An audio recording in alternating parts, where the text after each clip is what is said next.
राजा Lawrence की 3 बेटियां थीं। तीनों बेटी बहुत ही सुंदर थीं। सबसे बड़ी राजकुमारी का नाम मैरी था और मंझली राजकुमारी का रोज था और सबसे छोटी और चंचल राजकुमारी का नाम एली था। सब बहुत हंसी खुशी से रहते थे। सब बहुत अच्छा चल रहा एक था। दिन राजा लॉरेंस अपनी बेटियों के साथ खाना खा रहे थे। आज मैं आप तीनों से एक सवाल पूछता हूँ। हाँ पिताजी पूछो। बताओ तुम किसके भाग्य का खाते हो? पिताजी आप मेरे पिताजी हैं और मैं आपकी बेटी हूँ, इसलिए मैं आपके हक का खाती हूँ। रोज तुम बताओ तुम किसके भाग्य का खाते हो? पिताजी आप ऐसा क्यों पूछ रहे हैं? आप एक राजा हैं और मैं आपके राज्य में रहती हूँ, इसलिए मैं राजा यानी आपके भाग्य का खाती हूँ। लॉरेंस अपनी दोनों बेटियों के जवाब से बहुत खुश था। फिर उसने अपनी तीसरी बेटी को अपने पास बुलाया। एली तुम बताओ तुम किसके भाग्य का खाती हो? पिताजी हर इंसान और पशु पक्षी अपने अपने हक का खाते हैं, इसलिए मैं भी अपने हक का खाती हूँ। एली की ये बात सुनकर लॉरेंस को गुस्सा आ गया।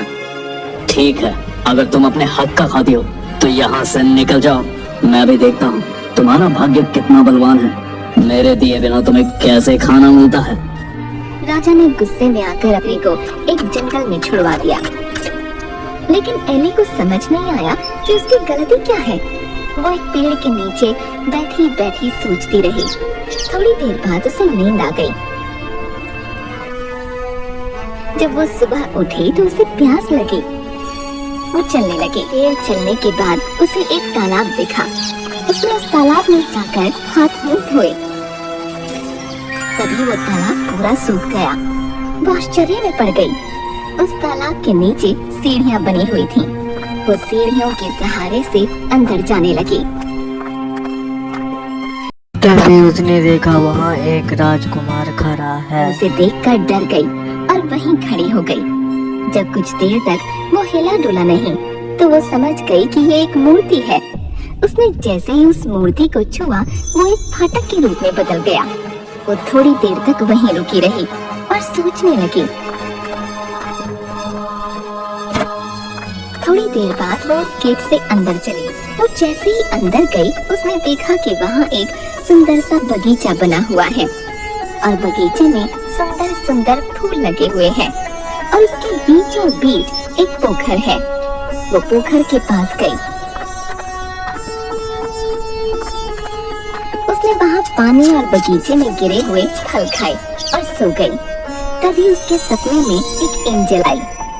बेटी तुम परेशान मत हो, तुम्हें मुझ पर भरोसा है ना, तो डरो मत, मैं हमेशा तुम्हारे साथ हूँ। जब तुम जागोगी तुम्हें एक राजकुमार दिखाई देगा। उस राजकुमार को छू लेना। तुम जैसे ही उस राजकुमार को छुओगी वो एक बहुत बड़े दरवाजे में बदल जाएगा। जब तुम उस दरवाजे के अंदर जाओगी तो तुम्हें एक महल दिखाई देगा। तुम उस महल के अंदर चली जाना। अंदर जाते ही तुम्हें 3 कमरे दिखाई देंगे जिसमें 3 सुंदर राजकुमार दिखाई देंगे। वो दिखने में तो एक जैसे होंगे। तुम उन तीनों को छूती हुई आगे बढ़ना। वो तीनों जाग जाएंगे। तब तुम्हें एक कमरा दिखाई देगा। जैसे ही तुम उस दरवाजे को खोलोगी तुम्हें वहाँ एक सुंदर राजकुमार दिखेगा और जैसे ही तुम उसे छुओगी वो जग जाएगा। वो जैसे ही जगे तुम उसके गले में फूलों का हार डाल देना। वही तुम्हारा पति होगा। इतने में एली की आंख खुल गई और वो हड़बड़ा कर उठ गई। ये सब क्या हुआ? एली सोचती रही। थोड़ी देर में सूरज निकला। उसने बगीचे से फूल उठाए और उन फूलों से हार बनाने लगी।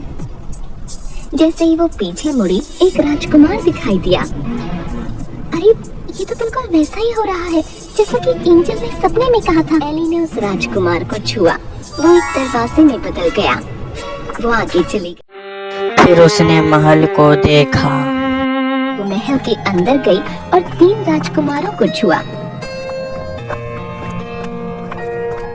उसके बाद वो कमरे में गई और उसने उस राजकुमार को छुआ और उसके जागते ही उसके गले में वरमाला डाल दी। राजकुमार ने अपने गले से वरमाला निकाल उसके गले में डाल दी। महल में शहनाई की आवाज आने लगी। दोनों ने विवाह किया। बहुत देर से एली के मन में एक बात चल रही थी। मेरे मन में बहुत देर से एक बात चल रही है, मैं आपसे पूछूं? हाँ हाँ पूछो। आप कौन हैं और वो 3 राजकुमार कौन हैं? ये क्या रहस्य है, मुझे बताइए। वो तीनों राजकुमार मेरे भाई थे। हम सबको एक महात्मा पुरुष ने शाप दिया था। अनजाने में मेरे भाइयों ने एक मृग को और एक मृगनी का शिकार किया था, जिसकी वजह से वो दोनों बुरी तरह घायल हो गए और मरते मरते उन्होंने मेरे तीनों भाइयों को आजीवन सोने का श्राप दिया। जब मुझे ये बात पता चली, मैं भागा भागा वहां गया तो उन्होंने मुझे ये कहते हुए शाप दिया कि तुम्हारे राज्य में ये सब हुआ है, इसलिए तुम भी पाप के भागी हो। मैं उनसे माफी मांगने लगा। मेरे माफी मांगने पर उन्होंने कहा, मैं अपना दिया हुआ शाप तो वापस नहीं ले सकता। हाँ, इसका एक उपाय बता सकता हूँ। उन्होंने उपाय बताते हुए कहा कि जब कोई धर्मोत्तम कन्या तुम्हें और तुम्हारे तीनों भाइयों को छुएगी, तुम सब वापस उसी अवस्था में आ जाओगे। आज तुमने आकर हमें एक नया जीवन दिया है। राजकुमार की बात सुनकर एली ने भी अपने साथ हुई सारी बात बताई और बताया कि किस तरह बिना अपराध के उसको दंड दिया गया और वो यहाँ तक पहुँची। राजकुमार ने उसे गले से लगा और दोनों खुशी खुशी रहने लगे। थोड़े दिन बाद राजकुमार का राज तिलक किया गया और वो राजा बन गया और एली रानी। दोनों राज करने लगे। उनके राजा रानी बनने से उनकी प्रजा खुश थे। उनके राज्य में सब कुछ अच्छे से चल रहा था, लेकिन थोड़े ही दिनों बाद उसकी अपने माँ बाप की याद आने लगेगी और वो उदास रहने लगे। क्या हुआ एली, तुम ऐसे उदास की बैठी हो? मुझे अपने पिता की बहुत याद आ रही है। मैं उनसे मिलना चाहती हूँ। पता नहीं वो लोग कैसे हैं। मेरी बहनें, मेरी माँ, सब पता नहीं कैसे हैं। मुझे उनकी बहुत याद आ रही है। मेरे पिताजी को भी शायद अपनी गलती का एहसास हो चुका होगा। अगर ऐसा है तो चलो हम उनसे मिलने चलते हैं। तुम परेशान मत हो, हम कल ही तुम्हारे घर जाएंगे। दोनों राजसेठ हाथ के साथ वहाँ पहुँचे। जब लॉरेंस ने देखा कि कोई राजा उनके राज्य की ओर अपनी सेना और हाथी घोड़ों के साथ आ रहा है तो वो डर गए, लेकिन वो कुछ नहीं कर सकते थे क्योंकि उनका अपना सारा खजाना खाली हो चुका था।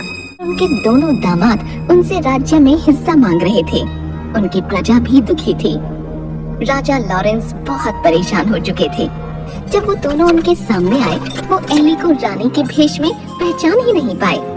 थोड़ी देर गौर से देखने के बाद उन्होंने पहचाना कि वो उनकी बेटी एली है।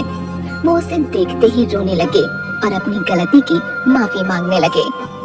मुझे माफ कर दो एली, मैंने तुम्हें सच बोलने की सलाह दी। तुमने सच कहा था कि हर कोई अपने भाग्य का खाता है। पिताजी, आप माफी मत मांगो। आप अगर मुझे जंगल में न छोड़ते तो मुझे ये खुशी के दिन कैसे देखने को मिलते। इतना कहते ही लॉरेंस की आंखों से आंसू गिरने लगे और उसने अपनी बेटी को गले से लगा लिया और वो सब खुशी खुशी रहने लगे।